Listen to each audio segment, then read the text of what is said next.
ಕ್ಯಾಮೆರಾಗಳನ್ನು ಅಳವಡಿಕೆ ಮಾಡಿದ್ದಾರೆ. ಇಡೀ ತೋಟಕ್ಕೆ ಸಿಸಿಟಿವಿ ಕಣ್ಗಾವಲು ಹಾಕಿದ್ದಾರೆ ರೈತನೊಬ್ಬ. ಕಳ್ಳರ ಹಾವಳಿಯನ್ನು ತಪ್ಪಿಸೋದಕ್ಕೆ ತೋಟದ ಮಾಲೀಕ ಸಿಸಿಟಿವಿ ಕ್ಯಾಮೆರಾಗಳನ್ನು ಅಳವಡಿಕೆ ಮಾಡಿದ್ದಾರೆ. ಕೇರಳದ ಕಲ್ಲಿಕೋಟೆಯ ರೈತನೊಬ್ಬ ಸಿಸಿಟಿವಿ ಕ್ಯಾಮೆರಾ ಅಳವಡಿಕೆ ಮಾಡಿದ್ದಾರೆ. ಅಂಗಡಿ ಹಾಗೂ ತೆಂಗಿನ ತೋಟದಲ್ಲಿ ಸಿಸಿಟಿವಿ ಅಳವಡಿಕೆ ಮಾಡಿದ್ದಾರೆ. ಕಳ್ಳತನ ಬಗ್ಗೆ ಪೊಲೀಸ್ ಠಾಣೆ ಮೆಟ್ಟಿಲು ಕೂಡ ಏರಿದ್ದಾರೆ ಮಾಲೀಕ.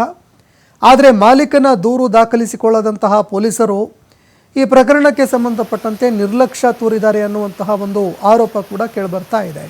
ಅದಾದ ಬಳಿಕ ಪೊಲೀಸರೇ ಇಲ್ಲ ಸಿಸಿಟಿವಿ ಕೂರಿಸ್ಕೊಳ್ಳಿ ಅಂತ ಹೇಳಿದ್ರಂತೆ. ಹೀಗಾಗಿ ಅವರ ಸಲಹೆ ಮೇರೆಗೆ ರೈತ ಇದೀಗ ಇಡೀ ಒಂದು ತೋಟದಾದ್ಯಂತ ಸಿಸಿಟಿವಿ ಕ್ಯಾಮೆರಾಗಳನ್ನು ಅಳವಡಿಕೆ ಮಾಡಿದ್ದಾರೆ.